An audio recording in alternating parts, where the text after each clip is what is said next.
प्रिय छात्रों, स्वागत है आपका सियाराम अर्जुन कोचिंग क्लासेस में। आ गया है आपके लिए फिर से एक नया वीडियो। जो पिछले वीडियो में हमने आपको लघु वृत्तखंड और दीर्घ वृत्तखंड के सूत्र लिखाए थे, उन्हीं पर आधारित ये आपके सामने एक सवाल लेकर आए हैं हम। इसे बहुत ध्यान से समझना, पूरा सवाल आपको बहुत ध्यान से समझना होगा, क्योंकि ये सवाल आपके लिए बहुत ही खास होने वाला है। तो तैयार हो जाइए हमारे इस वीडियो के लिए। इसमें हम आपको कई नए सूत्र और कई नई विधियाँ, कई नए मेथड आपको सिखाएंगे, जो आपको सीख कर बहुत आनंद महसूस होगा और आप लोग चाहेंगे कि हमें गणित सीखना चाहिए या नहीं सीखना चाहिए। तो उससे वीडियो शुरू करने से पहले हम चाहेंगे कि जिन लोगों ने अभी तक हमारे चैनल को सब्सक्राइब नहीं किया है, वो लोग हमारे चैनल को सब्सक्राइब जरूर कर लें, बेल आइकन जरूर दबा दें, शेयर भी ज़्यादा से ज़्यादा करें और कमेंट जरूर करें। अगर वीडियो पसंद आ जाए आप लोगों को तो वीडियो को लाइक जरूर कर दें। ठीक, तो देखिए हमारे यहाँ सवाल है जो आपकी स्क्रीन पर लिखा है यहाँ कि त्रिज्या 12 सेंटीमीटर वाले एक वृत्त की कोई जीवा केंद्र पर 120 अंश का कोण अंतरित करती है, तो संगत वृत्तखंड का क्षेत्रफल ज्ञात कीजिए। पाई बराबर 3.14 तथा अंडर रूट 3 बराबर 1.73 का प्रयोग कीजिए। यानी इन्होंने लिख दिया साफ साफ, चित्र की जरूरत नहीं है अगर आप चाहो तो, कि वृत्त की जो त्रिज्या है वो कितनी है। वृत्त की त्रिज्या r, वृत्त की त्रिज्या r जो है वो आपकी कितनी है, 12 सेंटीमीटर है। उसके बाद इन्होंने लिख दिया कि जीवा द्वारा केंद्र पर बना कोण, किसके द्वारा, जीवा द्वारा केंद्र पर बना कोण, जीवा द्वारा केंद्र पर बना कोण यानी थीटा जो है वो आपका कितना है, 120। देखो सामने लिखा है कि नहीं लिखा है, यही यहाँ पर दिखाया गया है आपको कि जीवा द्वारा जो कोण बना है वो 120 अंश का। अब अगर आप नहीं समझ रहे हो, अगर आपको कोई दिक्कत हो रही है, तो आप लोग सिंपली एक चित्र बना सकते हो यहाँ पे इस तरह से। ये हमने वृत्त बनाया, ये केंद्र बनाई और ये बनाई एक जीवा। जीवा क्या होती है, परिधि के दो बिंदुओं को मिलाने वाले पॉइंट जो रेखा बनती है उन्हीं को जीवा कहते हैं। और ये हमने उस जीवा के किनारों को केंद्र से मिला दिया। ये केंद्र ओ, ए बी आपकी जीवा। तो आपके द्वारा जो जीवा इस कोण, यानी जीवा ही तो ये कोण, जीवा ही तो बता रही चौड़ाई कितनी है, तो यही कोण आपका कितना है, 120 अंश। और ये जो त्रिज्या है ये कितनी है, ये आपकी 12 सेंटीमीटर है। ये आपकी कितनी हो गई, 12 सेंटीमीटर। तो यही है यहाँ पर समझने वाली बात कि जो थीटा है वो 120 है, आर जो है वो 12 है। आपसे कहा गया संगत वृत्तखंड, मतलब वृत्त का एक खंड। देखो वृत्त का एक खंड कौन सा है, ये वाला, यही वृत्त का एक खंड कहलाएगा। और इसी वृत्तखंड का हमें क्या चाहिए, क्षेत्रफल चाहिए। तो इसी को हम लोग किस नाम से जानते हैं, लघु वृत्तखंड के नाम से जानते हैं। तो हम लोग सिंपली क्या करेंगे, इस लघु वृत्तखंड के क्षेत्रफल का सूत्र लगा देंगे। लघु वृत्तखंड का क्षेत्रफल,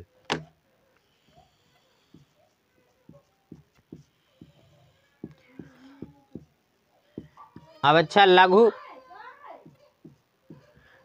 वृत्तखंड के क्षेत्रफल का क्या सूत्र होता है, सूत्र होता है आपका पाई r स्क्वायर थीटा बटे 360 और माइनस का 1/2 r स्क्वायर साइन थीटा। ठीक, यहाँ पर क्या करो, आप सबका मान रख दो, पाई का मान रख दो, सभी का मान रख दो अगर आप चाहते हो इसे हल करना आसानी से। या आप क्या करो, एक काम भी यहाँ पर कर सकते हो कि आप इन दोनों में अगर कोई चीज़ आपको कॉमन दिख रही है तो आप कॉमन ले लो। जैसे कॉमन देखो r स्क्वायर यहाँ भी है तो r स्क्वायर यहाँ भी है, r स्क्वायर आप कॉमन ले लो। r स्क्वायर जब कॉमन लोगे तो यहाँ क्या बचेगा, यहाँ बचेगा पाई थीटा बटे 360 और माइनस का 1/2 और आपका कितना, साइन थीटा। अब ये r स्क्वायर का मान रख दो, r स्क्वायर आपकी कितनी है, r है भैया आपकी 12, तो 12 का वर्ग हो जाएगा। पाई का मान रख दो, पाई का मान कितना, पाई का मान रख दो 3.14। क्यों? क्योंकि इन्होंने कहा था कि पाई का मान 3.14 ही रखना, दूसरा नहीं रखना है। गुणा थीटा, थीटा का मान कितना 120 और बटे आपका कितना हो जाएगा, बटे हो जाएगा 360। माइनस का 1/2 लिखिए और साइन लिखिए, थीटा की जगह फिर कितना रख दीजिए, फिर 120 रख दीजिए। है तो अब यहाँ वैसे तो कोई समस्या नहीं है भाई, 12 का वर्ग आप लिख दो। 12 का वर्ग कितना होता है 144, तो 144 लिख दो। क्यों? क्योंकि 12 का वर्ग का मतलब है 12 की गुणा किससे, 12 से, यानी 12 2 बार और गुणा में, तो 12 12 144 से गुणा करके देख लेना आप। तो ये 100, अब देखो जीरो से आप जीरो काट दो, 12 एकम 12, 12 तिया 36 है। तो यहाँ क्या बच गया, यहाँ बच गया 3.14 बटे कितना 3 और माइनस का 1/2 साइन। अब साइन 120 का मान तो हमें मालूम ही नहीं, साइन 120 का मान नहीं मालूम है, तो हम लोग क्या करें 120 को तोड़ दें, ऐसे तोड़ दें जिससे कि इसका मान भी, क्योंकि हमने टेबल पढ़ी है ना, टेबल पढ़ी है, टेबल कितनी होती है, टेबल केवल 0 अंश से शुरू होती है, 30 अंश 45 अंश 60 अंश 90 अंश 90 अंश तक होती है। तो ये 120 हमारी टेंशन बन जाएगी है। तो 120 को हम लिख देंगे क्या 90 + 30, क्या लिख दो साइन 90 + 30। अब आपने साइन 90 + थीटा का अगर सूत्र पढ़ा है तो आप तुरंत समझ जाओगे कि साइन 90 + थीटा आपका क्या होता है। क्योंकि साइन 90 + थीटा का जो सूत्र होता है वो देखिए ये होता है, तो ये देखियो होता है, आपने एक सूत्र पढ़ा होगा क्या कि साइन 90 + थीटा बराबर क्या होता है, सीधे सीधे होता है कॉस थीटा। इसे आप चाहे याद कर लीजिए, ये हमने चतुर्थांश वाले में पूरा समझाया था आपको, आप हमारा त्रिकोणमिति का वीडियो देख सकते हैं, वहां से आपको बिल्कुल क्लियर समझ में आ जाएगा कि ये क्यों होता है, ये भी पता लग जाएगा। तो देखो इसका मतलब क्या होता है, इसका मतलब होता है कि साइन अगर 90 के साथ में कोई थीटा जुड़ रहा है तो वही जो जुड़ने वाला कोण होगा वही कॉस के साथ आ जाता है। तो यहाँ साइन 90 के साथ कौन जुड़ रहा है 30, तो कॉस के संग कौन आ जाएगा 30, बाकी सब सेम रहेगा, बाकी आपका कितना 144 और इधर 3.14 को आप क्या करोगे 3 से भाग दे दो, नहीं भाग देना है तो पहले सरल कर लो, 3.14 को यूं ही रहने दो और बटे कितना आ जाएगा 3 माइनस 1/2 और ये कितना हो जाएगा, ये हो जाएगा cos 30। ठीक है, ये कितना हो गया, ये हो गया cos 30। फिर उसके बाद क्या करना है आपको, उसके बाद ये करना है कि 144, अब 3.14 को आप ज्यों का त्यों रखिए बटे 3 माइनस का 1/2 cos 30 का मान रख दो। cos 30 का मान कितना होता है √3/2, ये क्या होता है, ये cos 30 का मान होता है। अब आप क्या करो यहाँ पर गुणा कर लो, गुणा करते जाओ हल करते जाओ बस।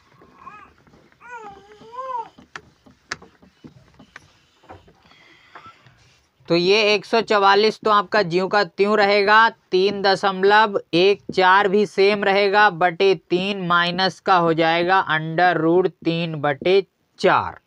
ये क्यों हो गया है, ये इसलिए हो गया क्योंकि √3 की गुणा 1 से हुई, √3 एकम √3 और 2 दूनी भैया तो वो हो गए 4। अब यहाँ आप क्या करोगे, यहाँ आप √3 का मान रख दो है, अंडर जब 3 का मान रख दोगे तो √3 का भी मान इन्होंने हमें बताया था कितना रखना है, ये 3.14 बटे 3 और माइनस का 1.73 और बटे कितना 4। अब हम लोग क्या करेंगे, अब इसमें से इसे घटाना है, लेकिन घटा ऐसे नहीं सकते, घटाने का एक नियम होता है क्या कि नीचे वाली जो संख्या यानी जो हर हैं वो आपके बराबर होने चाहिए। इस वाली संख्या का जो ये जो भिन्न है आपकी, इसका अंश है 3.14, हर है 3 और यहाँ अंश है 1.73, हर है 4। कहने का मतलब हर सेम नहीं है, सेम नहीं है तो सेम करने पड़ते हैं, करने पड़ते हैं तो उसके लिए हमें 3 और 4 का लासा निकालना आना चाहिए, है नहीं। तो 3 और 4 का हम जब लासा निकालेंगे इस तरह से, तो 2 से 3 तो कटेगा नहीं भाई, 2 से 3 थोड़ी कट जाएगा। तो 3 का तो आप 3 ही रखोगे, और 2 से 4 काटोगे 2 बार में, फिर 2 से काटोगे तो 3 कटेगा नहीं, 1 कट जाएगा, 2 कट जाएगा 1 बार में, 3 1 कम 3 1 1, तो 2 दूनी 4 तियां 12 आ गया आपका एलसीएम, 12 आ गया। तो इसका मतलब है, ये देखो यहीं पर हम करे दे रहे हैं, ध्यान से समझ लेना। तो इसका मतलब क्या है, इसका मतलब ये है कि इसे भी 12 बनाओ, इसे भी 12 बनाओ। अच्छा, 3 के पहाड़े में 12 कितनी बार में आते हैं, 4 बार। तो 4 से आप गुणा और 4 से ही भाग कर दो। 4 के पहाड़े में 12 कितनी बार में आते हैं, 3 बार। तो 3 से आप गुणा और 3 से ही भाग कर दो। कहने का मतलब हमें अंश तथा हर दोनों को 12 बनाना है, दोनों को 12 बनाना है, ठीक।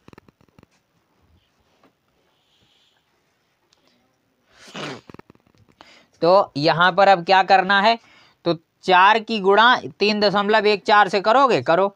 तो 4 चौक 16 के 6 हासिल 1, 4 1 कम, 4 और 1 5, और 4 तियां हो गए 12, 12.56, और 3 चौक कितने हो गए 12, माइनस लगाइए, 3 तियां 9, 3 सत्ते 21 हासिल 2, 3 1 कम, 3 और 2 5, और बटे कितना आ जाएगा 12। देखो 4 तियां 12, इसकी गुणा इतनी हो गई, उसी तरह 3 चौक 12, इसकी गुणा इतनी हो गई। अब क्या करना है, अब आप अंश में से अंश घटा सकते हो। अंश में से जब अंश घटाओगे तो वो कैसे घटाया जाएगा ये भी देख लीजिए यहाँ पर ध्यान से भाई। अब घटाने की बारी आई है, क्योंकि हर जो है हमारे हर क्या हो गए, बराबर हो गए हैं। हर बराबर जब हो जाए तब आप अंश में से अंश घटा सकते हो। तो 144 तो सेम रहेगा, ऊपर क्या बनेगा, ऊपर बनेगा 12.56 माइनस का 5.19, और बटे आ जाएगा कितना 12 है। अब क्या करना है, अब 144 आपने लिखा, अब आप सोच के देखो कि 12.56 में से 5.19 कैसे घटाया जाएगा। ये पॉइंट वाली गुणा है, तो आप क्या करो 12.56 और यहाँ लिख लो 5.19 और माइनस लगा दो। लेकिन ध्यान रहे पॉइंट के नीचे ही पॉइंट होना चाहिए, अलग नहीं होना चाहिए। अगर इधर उधर हो गया तो समझ लो आपकी घटाना गलत हो जाएगी। तो अब आप क्या करो, दहाई ले लो भाई, यहाँ 6 में से 9 जाएंगे नहीं, तो 16, 16 में से 9 गए कितने बचे 7, यहाँ बचा 4, 4 में से 1 गया कितना बचा 3, पॉइंट लगाओ। यहाँ तो आपके सेम है, तो 12, 12 में से 5 गए कितने बचे 7। तो ये बन गया आपका 7.37 बटे 12। अब इसे भाग देना है बस, और कुछ नहीं करना है। तो आप देखो 12 और ये 144 काहे में है भैया, ये तो गुणा में ही है। तो आप यहाँ लिख लो 144 गुणा 7.37 बटे कितना 12। 12 से 144 कट जाएगा कितनी बार में, 12 बार में कट जाएगा। ये है 12 बार में जब कट जाएगा तो हमारा 12 बचेगा, केवल क्या बचेगा 12 गुणा 7.37। अब आप क्या करो, अब आप इसकी बस गुणा कर दो, समझ लो आंसर आ गया। तो 12 सत्ते गुणा इधर से होगी ना भाई, यहाँ क्या लिखेंगे हम, यहाँ लिखेंगे 3.17 और यहाँ ऐसे गुणा करेंगे। तो चाहे आप दोहरी गुणा कर लो चाहे सिंगल गुणा कर लो, क्योंकि ये तो आती है ना हमें 12। देखो दोहरी गुणा कैसे होगी वो भी समझ लो। 2 सत्ते 14 के 4 हासिल 1 2 तियां 6 और 1 7, 2 सत्ते 14, ये हो गया 1 सत्ते 7 1 तियां 3 1 सत्ते 7, ये लगाओ यहाँ गुणा लगा के जोड़ दो 4 7 7 14, 4 3 7 1 8 7 1 8, ये हो गई पॉइंट लगा के 88.44। ये आप सीधे 12 का पहाड़ा पढ़ो तो 12 सत्ते 84 के 4 हासिल 8, 12 तियां 36 और 8 44, 44 के 4 हासिल 4, 12 सत्ते 84 और 4 कितने हो जाएंगे 88। ठीक, ये बन गया आपका 88.74, पॉइंट 2 के ही याद लगेगा, 88.74 वर्ग सेंटीमीटर। ठीक, इसे आप इस तरह से भी लिख सकते हो सेंटीमीटर की घात 2। ये और ये एक ही चीज है, ये दोनों आप इस तरह से नोट कर सकते हो। हमें उम्मीद है कि आप लोगों को ये पूरा सवाल समझ में आ गया होगा। और अगर कहीं पर भी कोई समस्या है आपको समझ में आने की, तो आप लोग कमेंट करके हमें ज़रूर बता सकते हो। ठीक, पूरा सवाल समझ में आया? और पूरा वीडियो ही देखा करो, तभी हमारा सवाल समझ में भी आएगा, क्योंकि सवाल आप बीच से देखोगे तो नहीं समझ में आएगा। सूत्र कब लग गया, कब उसका हल हो गया, ये सब नहीं पता लगता है नहीं। तो इसलिए ध्यान रखो इस बात का। और जब भी हमारा वीडियो देखो तो शुरू से ही देखो, तभी गणित जो है, गणित ऐसा ही विषय है, उसे कंप्लीटली देखना पड़ता है, बीच से काम नहीं चलेगा। ठीक, तो यहाँ पर देखा आपने, ये लघु वृत्तखंड का सवाल था, बहुत आसानी से जो आपने समझ लिया। आगे अगले वीडियो में हम आपको कुछ अगला सिखाएंगे, कुछ खास सिखाएंगे, कुछ नया सिखाएंगे। तब तक इंतज़ार कीजिए अगले आने वाले वीडियोस का। मिलते हैं आपको अगले वीडियो में, तब तक खुश रहो, मुस्कुराते रहो और हमारे वीडियो से लगातार जुड़े रहो। और शेयर भैया ज़रूर करते रहो, ताकि और भी बच्चे हमारे वीडियोस को देख पाएँ।